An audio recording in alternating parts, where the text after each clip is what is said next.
Sveiks, Kaspar! Paldies par šo interesanto iespēju un tikšanos. Ja tu man jautā, kas es esmu, es esmu pirmkārt cilvēks, kas visu mūžu arī ir tādā ceļā, arī mainot gan profesijas, vērot savu profesiju vēdekli tādā plašumā. Pamatā man ir pedagoģija, bet tad esmu to vēdeklīti vērusi tādā veidā, kad esmu strādājusi gan skolvadībā, skolu sistēmas izstrādē, konsultēšanā, šobrīd esmu karjeras konsultēšanā ar visām 4 iekšā, man tas ļoti patīk. Esmu arī grāmatu autorē, palīdzot gan skolotājiem, gan vecākiem, gan pieaugušiem, gan jauniešiem ceļā uz veiksmīgu karjeru. Un mani sauc Inta Lemešaunuka. Ir interesanti tā, ka dzīve vienmēr tevi pa kādiem līkloču vai taisnākiem ceļiem ieved tieši tur, kur tev tas ir vajadzīgs. Un Čiekurkalnā man bija ļoti laba sadarbība ar biblioteku, jo mūsu Čiekurkalna bibliotekā es dāvināju savas grāmatas un sadarbojos ar brīnišķīgiem cilvēkiem, un tad kādā mirklī es ieraudzīju arī šo te kopienas veidošanās tādu momentu, ieraudzīju anketu, kurā var pieteikties kā aktīvs cilvēks, ka tu arī var piedalīties.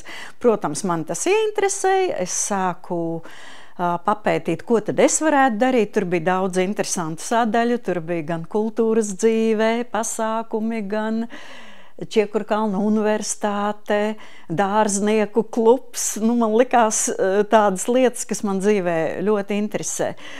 Un šādā veidā es iesaistījos, un tad mūsu pirmā tikšanās bija pagājušā gada decembrī, kad sanāca kopā daudz interesantu cilvēku, katrs par sevi stāstīja, ko viņš tā kā var dot kopienai, un es savukārt pastāstīju par sevi, par to, ka es reizēm vadu meistarklases pieaugušiem cilvēkiem, jauniešiem, vecākiem, pastāstīju par savām grāmatām, par to, ko es protu, par to, ko es zinu, un ka es ļoti labprāt dalītos ar visu to.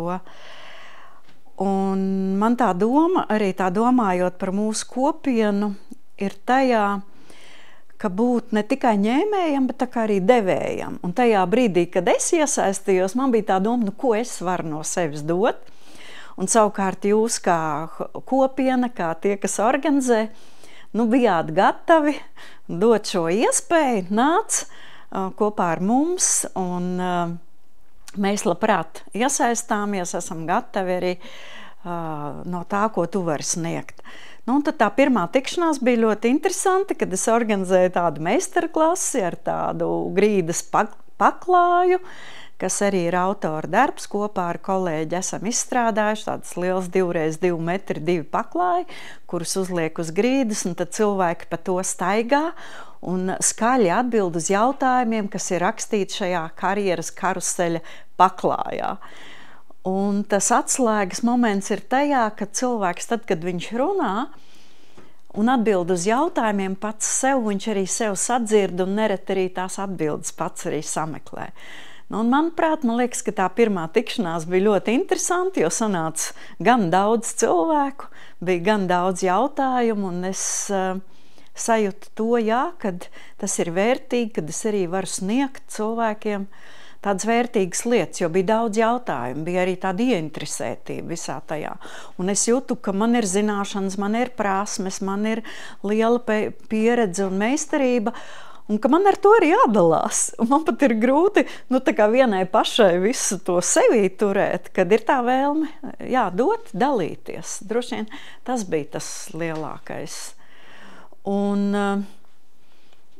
satiekoties savukārt ar pārējiem cilvēkiem, kas man ļoti interesanti bija, tādas mazliet filozofiskas pārdomas, kad mēs cilvēkus nereti vērtējam tā kā nolasot to ārējo kādu tēlu vai informāciju, vai cilvēks klusē, mēs par viņu neko varbūt nezinām, bet satiekoties ar šiem cilvēkiem kopā, sarunājoties, meistarklasēs darbojoties, tu atklāji, ka katra dziļumā ir kaut kas tik interesants un tik bagātīgs, ka tu no katra vari kaut ko paņemt arī savai tādai bagātināšanai. Un jā, man ļoti patīk tieši tāda, kā to pateikt, tāda Imants Ziedonis kādreiz veidoja tādu, viņš to sauc par cilvēku likteņa arhīvu, kad viņš vāc arī dažādas dienas grāmatas un stāstus. Un arī šeit sapulcējoties un arī pēdējās aktivitātēs, kad tu dzirdi, ko cilvēki runā, ko viņi stāsta par sevi, par savu dzīvi vai par savām vērtībām un interesantām lietām, ko viņi dara, tu atklāji, cik mēs visi kopā bagāti esam. Un faktiski tā kopienas būšana ir tāda liela bagātība, ko es domāju, ka vajadzētu katrā, varbūt Rīgas nostūrī ne tikai, bet katrā Latvijas nostūrī tādu bagātības lādi atvērt, kur ir tik daudz interesanta un vērtīga. Jā. Tas ir tas galvenais, kas man ļoti patīk šeit kopā esot. Es katreiz kaut ko jaunu atklāju, atnākot uz kādu nodarbību vai uz kādu sarunu apli, paklausoties kādu interesantu sagatavotu prezentāciju, jo tu pats nekad visu nevari zināt, un tad ir tik interesanti kaut ko jaunu, tādu vērtīgu uzzināt. Līdz šim man nav bijis nekā tāda, kad es varētu teikt, tas nekam tur nederēja, tur tukšas pļāpas bija vai kā, salīdzinoši ar to, ko varbūt kādreiz garām ejot kādās ziņās klausies vai politiķi runās, tev liekas, cilvēki reizēm tur tā kā pa tukšo runā, tad šeit vienmēr ir tā sajūta, kad, jā, tu esi guvis tādas interesantas lietas, ka tu neesi velti laiku pavadījis. Tas ir ļoti tā labi, jo laiks manā izpratnē ir tādā zelta vērtībā, tieši laiks, kā mēs to piepildām, vai mēs to tukši nosetam, vai kaut ko vērtīgu darām. Un te kopienā man ir sajūta, ka mēs to laiku tā labi piepildām. Jā, vērtīgi piepildām. Es teikšu tā, ka tā iesaistīšanās mūsu kopienā man aktualizē to domu, ko tu saki par to sabiedrības saliedētību. Jo tas ir tas, par ko es vispār domāju kopumā. Ne tikai tas, ka tā kā tu teici, Latvijā tur ir daudz tādu šūniņu pa visu Latviju, pa visām pilsētām, mazas kopieniņas, un ir ļoti jauka, ka tās kopieniņas tur tā kā bitītes kopā sanāk tur tajā šūnu, krātuvē. Tā ir viena lieta, bet būtu vēl tā vēlme, ka tās šūniņas savukārt vēl savā starpā tādu lielu bišu stropu veidot pa visu Latviju.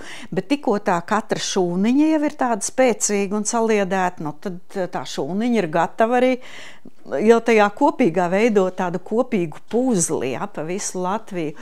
Par to saliedētību domājot, kas man arī šeit patīk un arī par to es savas domas esmu izteikusi, kaut kur varbūt kādā rakstiskā veidā mūsu grupā, un tāpat arī sakot, kad Latvijai šobrīd ir tāda bīstama robeža sabiedrības sašķelšanā, jo tauta no apakšas jau grib būt saliedēta, cilvēki grib būt saliedēti, cilvēki grib draudzēties neatkarīgi no nacionalitātes, no valodas, kurā viņi runā, no valsts, no kuras ir atbraukuši arī Latvijā, ir ļoti daudz ārzemnieki, kuri dzīvo. Tais pašos Viskaļos, man prieks, es ar savu spāņu valodas skolotāju, kad runāju, es saprotu, tur dzīvo gan no Nīderlandes, gan no citām valstīm, un visi draudzīgi sadarbojas.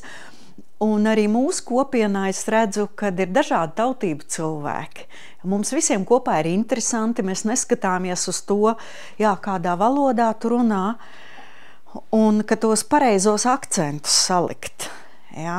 Nevis varbūt ar kaut kādu pārprastu patriotismu, kas jau reizēm šovinismam līdzinās, tā kā izceļot savu tautību un noniecinot varbūt citas, pasakot, ka viņš ir nekulturāls, skaidrs, jo viņš jau ir tādas un tādas tautības, tā kā uzliekam jau savu zīmogu vai stereotipu.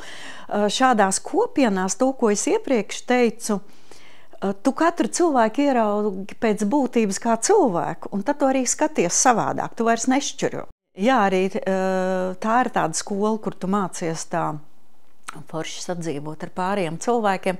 Un kad tā katra šūniņa būtu tāda stipra savā būtībā, es uzskatu, ka mums Čiekurkalnā veidojas tāda, stipra, viens otru tāda cienoša tomēr. Mēs arī mācāmies tais nodarbībās, kur mums bija gan šie sarunu apļi, gan, piemēram, mums bija nodarbība Čiekurkalns spēlē teātri arī, kur ļoti dažādi viedokļi un jau tur līdz tādām mazliet tādām pretrunām asām jau sāk, neteiksim, ka strīdēšanās, bet jau tādas karstas diskusijas, bet caur to, tā kā filozofija arī kādreiz saka, to harmoniju var sasniegt caur konfliktu. Tad, kad sāk runāt, katrs izsaka savu viedokli, reizēm tādu asu, kādu agresīvāku, bet beigās tomēr visiem jāvienojas. Un visi saprot, ka ir jāsadzīvo, ir jāmāk respektēt, cienīt tie dažādie viedokļi. Man liekas, ka mēs ļoti labi šeit mācāmies to darīt savā šūniņā. Es ceru, ka citas arī pa Latviju tās šūniņas tādas ir, ka pieņem cilvēkus tādi, kādi viņi ir. Un cenšas sadzīvot savā starpā. Un tad, kā es teicu, tām šūniņām vajadzētu tādu kopīgu puzli, pa visu Latviju izveidot ar domu, kad šeit ir mūsu mājas un mums visiem jāsaliedējas neatkarīgi no kādiem varbūt kardināli pretējiem uzskatiem par kādām lietām, bet mums šeit ir kopā jādzīvot tāpat kā mēs mācāmies ģimenē kopā dzīvot. Nevaram pie katra kāda domstarpība brīža šķirties uzreiz, kļūt par ienaidniekiem. Ir jāmācās sadzīvot. Un par šīm šūniņām domājot. Gribētos, ka tās šūnas apvienojas. Un tāda liela Latvijas kopiena, cik tas būtu interesanti. Vai, piemēram, var sākt pa tiem reģioniem Rīgas kopiena.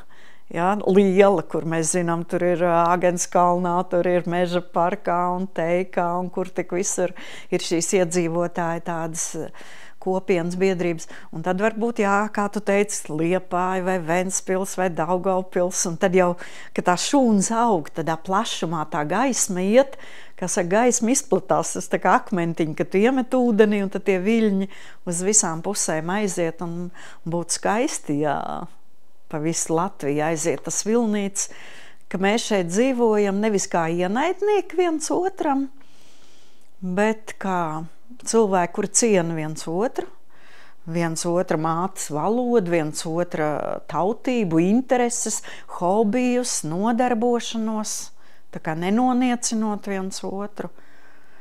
Un tad tie cilvēki justos pašpietiekamāki. Manā uzskatā, jebkurš cilvēks, kurš izjūt, ka viņu ciena pārējie, viņš būtu pašpietiekamāks, viņam arī nebūtu naida pret pārējiem, nebūtu jēga strīdēties, konfrontēties, kad viņš jūtas, ka viņu ciena arī šajā valstī, šajā kopienā, šajā pilsētā. Tas ir ļoti svarīgi. Man liekas, ka tur ir ne tik viegls ceļš ejams, bet tieši caur šiem kopienām, kad mēs draudzējamies, mēs varam kāpt pāri kādām tādām pretrunām vai strīdīgām lietām. Tas par to kopienu tādas man domas. Tas man vispār ļoti aktualizēja tas, iesaistoties tai kopienā, jo godīgi teikšu, tas, kas notiek Latvijā šobrīd, nav tā īsti manā gaumē. Kad tāda sabiedrības šķelšana, kad nevis šķelšanās, bet zināmā mērā tāda šķelšana notiek. Man gribētos otrādi, kad tie, kas pārvalda valsti, kas mīl mūsu valsti, kad arī tie veidot savu tādu kopienu, kas saliedē cilvēkus savā starpā. Tā, ar cieņu, ar tādu pieņemšanu. Tas tā kā cilvēka organismā, kad viss šūnas darbojas saskaņot, lai ķermenis būtu vesels, skaists un galva un smadzenes strādā un gudrība un visām šūnām jāstrādā. Kad tas ir brīnišķīgi, kad ir viena kopiena, bet kad es arī jau redzu to vīziju, ka tādām kopienām jābūt visur, un tad viņas vēl savā starpā sadarbojas. Es jau uzreiz ģenerēju idejas, ka varētu būt kādi festivāli, tur kopienu tikšanās, svētki vasarā, lieli svētki, kad no visas Latvijas sabrauc cilvēki, tās kopienas varbūt sevi prezentē. Tur varētu būt, ka vairāku dienu garumā tas notiek viss, un ar skatuvēm, kā tad mēs varam organizēt dažādus tur roka festivālus un pozitīvus, kas sevi definē kā pozitīvs, un vai tiešām tur viss ir pozitīvs, cerams, ka jā, un tikpat labi, jā, šādi te kopienu, jā, pozitīvus festivāli, kur tu sevi prezentē kā ceļā uz tādu labāku sabiedrību, uz labāku valsti, kuru visi mēs mīlam šo Latviju, visi mēs tajā gribam labi dzīvot, labi viens pret otru attiekties. Un jā, viena no idejām, jā, tādu kopienu festivālu rīkot, fantastiski.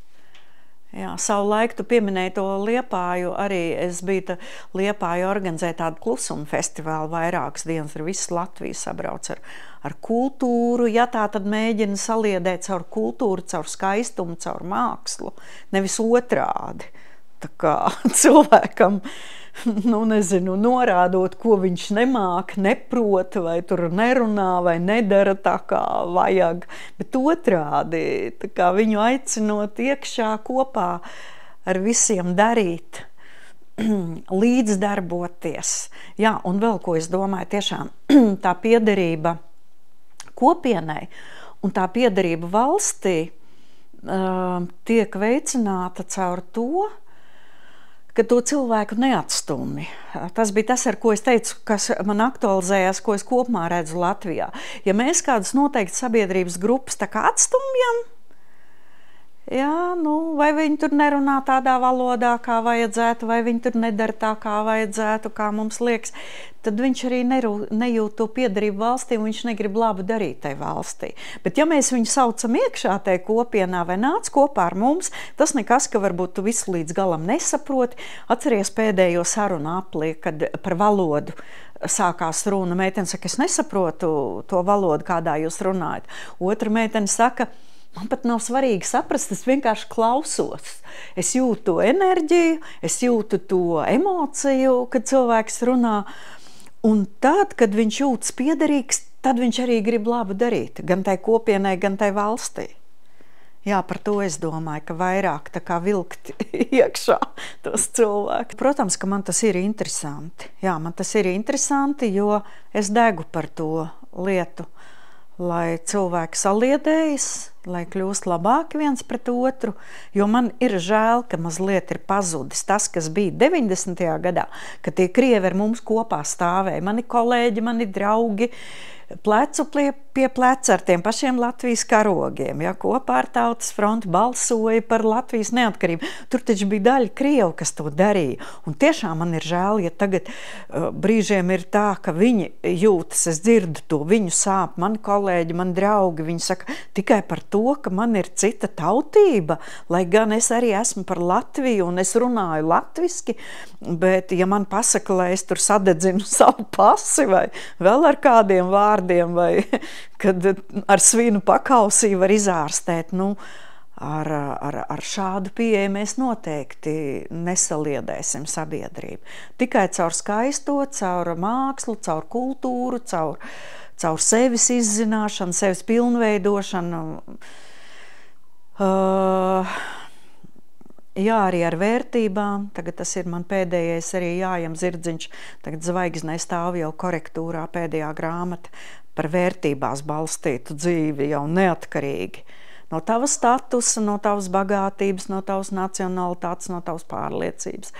Tātad par vērtībām. Un es domāju, ka jā, man tas būtu interesanti. Jā, Es daudz arī braukāju pa citām valstīm un arī padzīvoju pa brīdim, pāris mēnešus un tas arī nav tikai tā.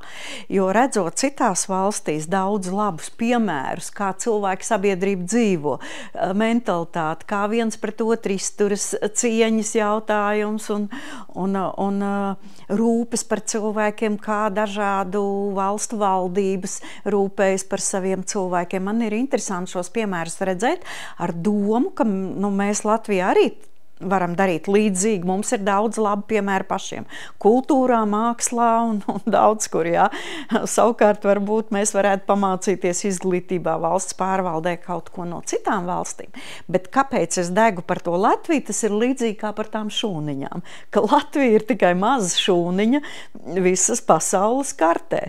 Un ja katra valsts būs arī tāda sakārtota, pašpietiekama, ar kultūru, ar mākslu, ar cieņu pret saviem cilvēkiem, draudzīgi viss savā starpā, tad tās šūniņas atkal saliekot kopā tai pasaules kartē, varbūt tas tā skan naivi, bet virzās uz ideālo modeli, kā vispār cilvēkiem visā pasaulē savā starpā sadzīvot, arī domājot par to, kāpēc ir kari, kāpēc ir konflikti. Ja šādas šūniņas, ja tādas pašpietiekamas valstis, labklājīgas arī tai skaitā, ja nodrošinot saviem pilsoņiem labklājību, uzturot kultūru vērtības, es pat neredzu iemeslu, kāpēc vajadzētu karot savā starpā. Ja, kā Rērichs savu laiku arī gribēja iet ar to miera karogu, un mūsu viens no valsts prezidentiem bija arī tas, kas parakstījās zem Rēricha aicinājumiem. Bija daudzas valsts, kas to nedarīja, un daudzas valsts parakstījās, un tad Latvija, jā, arī varētu būt pat kā tāds piemērs. Ja mēs spētu sakārtot savu valsti tā, viena no šūniņām tajā jau pasaules bišu stropā, redzi, kopiena veido Latvijas bišu stropu, bet Latvijas šūniņa jau veido Eiropas un pasaules un tāda. Un tāpēc arī mēs, atbraucot no citām valstīm, tos labos piemērus cenšamies. Es, piemēram, savā profesijā ļoti daudz kur izmantoju, atvedot to, kas tur ir labs, savukārt aizbraucot tur, man vienmēr ir jāprezentē Latvija, un tad es visu to labāko varu viņiem pateikt. Mēs darām tā. Un ir, kad kolēģi saka, jā, ok, tas ir lielisks piemērs, mēs varam no jums pamācīties. Tāpēc, jā. Tas nav tikai tāds, urā patriotisms, mēs latvieši labākā valsts pasaulē, tur tāda, pilnīgi pārnacionāli. Nē, vairāk tā doma ir, kad sakārtota laba Latvija ir kā viena daļiņa kopīgai tādai pasaules sistēmai. Lai būtu miers, lai nekaro valsts savā starpā, bet lai sadarbojas un lai saliedējas. Kaut kāds ideālais modelis, uz ko var iet, un tas nav tikai naivums, bet tas ir ceļš, pa kuru ejot, uz ko mēs varam tiekties. Un kāpēc ne? Es ticu, ka tā varētu būt ar laiku.